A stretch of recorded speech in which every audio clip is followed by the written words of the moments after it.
Hello guys, welcome to TechTouch channel.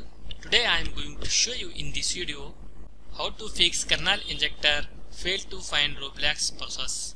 So before I start the video, please subscribe my channel for more latest video. Guys, first of all you have go to run command. For that you need to key Windows plus R button. Then type here app data. Then click on OK. In this you open roaming folder.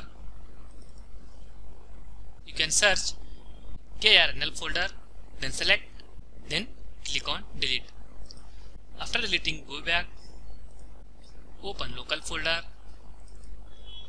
then search here Roblox, open Roblox folder. If you have find logs folder, then select and delete.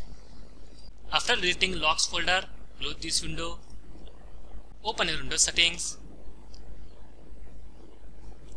Click on Privacy and Security, then click on Windows Security. In this you select Virus and Threat Protection. Click on Manage Settings, then turn off Real-Time Protection. Click on Yes.